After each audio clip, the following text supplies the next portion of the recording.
Good morning and Jai Hind student, welcome again. Now today we discuss class 12 chapter 3rd why India is called emerging superpower. Demographic factors. India has world's second largest population.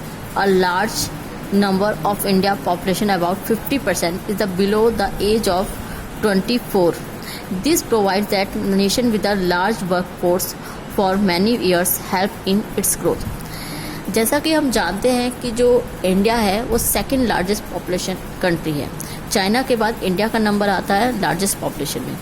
लेकिन जो हमारी population है वो हमारे लिए beneficial है according to या different to China. ले लीजिए, चाइना के अकॉर्डिंग हमारी जो पॉपुलेशन है वो हमारे लिए बेनिफिशियल है। किस तरह बेनिफिशियल है? बिकॉज वर्ल्ड की 50% जो 50% हमारी पॉपुलेशन है इंडिया की वो बिलो 24 है, यानी वर्किंग है, यंग है, यूथ है, जो गुड वर्क कर सकते हैं। इसी रीज़न से हमारी जो पॉपुलेशन है वो हमारे लिए बेनिफिशियल है, बिकॉज वो हमारी इकोनॉमिक ग्रोथ में कहीं ना कहीं पार्टिसिपेशन ज़्यादा कर सकते हैं। Secondly, economic factor.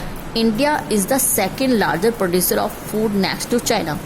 Secondly, India जो है वो सबसे ज़्यादा, चाइना के बाद सबसे ज़्यादा जो वर्ल्ड में फूड प्रोड्यूस करता है वो इंडिया करता है। एंड नेक्स्ट जो यहाँ की पॉजिटिवली है वो स्टेबल डेमोक्रेसी। वर्ल्ड में सबसे बेस्ट जो डेमोक्रेसी कही जाती है वो इंडिया की कही जाती है, बिकॉज और यहाँ की जो डेमोक्रेसी है आज वो 70 ईयर्स, अप्रॉक्सीमेट 70 ईयर्स हो चुके हैं, तब भी ईजी वे में स्टेबल है। हमें कोई भी हमारी डेमोक्रेसी पे उंगली नहीं उठा सकता। किस तरह नहीं उठा सकता?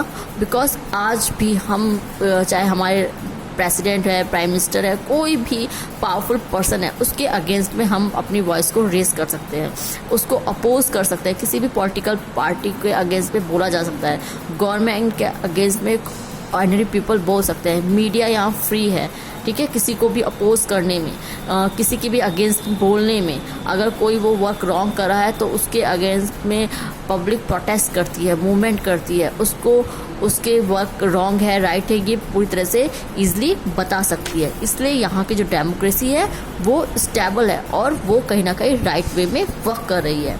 Next, world wide infrastructure and military force. India की जो मिलिट्री फोर्स है वो वर्ल्ड में सबसे ज़्यादा पावरफुल कही जाती है। आफ्टर यूएसए के बाद, यूएसए के बाद और इजराइल जैसे कंट्रीज़ के बाद जो मेन हमारे यहाँ की जो थर्ड फोर्थ नंबर पे हमारी जो मिलिट्री फोर्स है वो आती है। और इसके पीछे रीज़न क्या है? बिकॉज आप लोग बॉलीवुड की मूवीज़ देखते होंगे, उसमें देखते होंगे कि जो इंडियन फोर्स है उनके पास इतने हाई टेक्नोलॉजी वेपन्स नहीं है। हम बहुत सारे ओल्ड वेपन्स को यूज़ करते हैं, लेकिन हमारी पोटेंशियल पावर या हमें के इतना हमारा जो जज्बा है वो इतना हाई है हमारी आर्मी का कि वो उन ओल्ड वेपन्स को भी बहुत राइट वे में यूज़ करती है। और अधिकतर यही रीज़न रहा है कि इतने अटैक के बाद बहुत सारी कंट्रीज से भी हम जीत जाते हैं। बिकॉज जब भी ये जो आर्मीज़ होती हैं, जो इंडियन आर्मी है, एयरफोर्स हो गई या नेवी हो गई, इन सब के साथ जो अदर कंट्रीज़ के मिलिट्री है जब वो प्रैक्टिस करती है तो ये उनके वर्ड्स हैं कि जो यहाँ की आर्मी है बहुत ही पावरफुल है, प्रोफेशनल है। Next, tourism. जैसा हम सब जानते हैं कि इंडिया में हम लोग क्या कहते हैं, जब हमारे यहाँ कोई गेस्ट आता है तो हम कहते हैं अतिथि देवो भव, यानी जो अतिथि है वो देवता के बराबर है।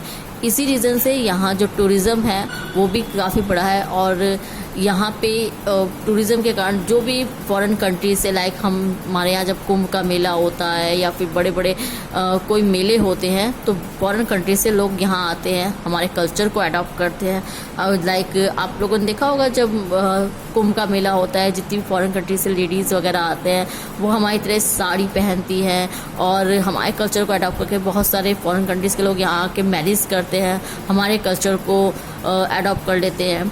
तो ये इन सब से हमारा जो आज इन्फ्लुएंस है वो वर्ल्ड में बढ़ रही है। और ये बहुत सारे रीज़न है कि मोदी जी का कहना कि हम विश्व गुरु की तरह उभर रहे हैं।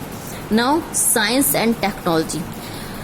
आप देख रहे हैं कुछ सालों से, ये 9-10 ईयर्स से जो इंडिया की जो टेक्नोलॉजी है और साइंस और टेक्नोलॉजी है, इसमें काफ़ी इम्प्रूवमेंट हुआ है। ऐसा नहीं है कि हमने पहले नहीं किया, हम इससे पहले भी काफ़ी इम्प्रूवमेंट हो चुका है, तभी हम आज यहाँ पहुँचे हैं। लेकिन इन सब सालों से बहुत सारे स्टार्टअप स्टार्ट होना और आज जो टेक्नोलॉजी है वो बहुत आगे आ चुकी है। चाहे वो इंडियन एयरफोर्स हुई, चाहे इंडियन आर्मी हो, सब में कहीं ना कहीं टेक्नोलॉजी बहुत हाई फाई है। Next, foreign relation. और जब से बीजेपी गवर्नमेंट आई है तब से कहीं ना कहीं, मैं स्पेशली कोई बीजेपी गवर्नमेंट का सपोर्ट नहीं कर रही हूँ, लेकिन अगर देखा जाए तो जब से बीजेपी गवर्नमेंट आई है, हमारी जो फॉरेन कंट्रीज से जो हमारे रिलेशन थे वो और बेटर हो चुके हैं। बिकॉज मोदी जी की जो डिप्लोमेसी कहें या डिप्लोमेटिक माइंड कहें, उसके रीज़न से हमारे जो रिलेशन थे वो सबसे बहुत अच्छे हो रहे हैं। इसी कारण हमारे जो फॉरेन रिलेशन के हम बहुत सारी ऐसी ट्रीटी करी हैं जो हमारे इंडिया के डेवलपमेंट के लिए यूज़फुल है। Now thank you student. In next video we discuss other topic. Thank you. जय हिंद।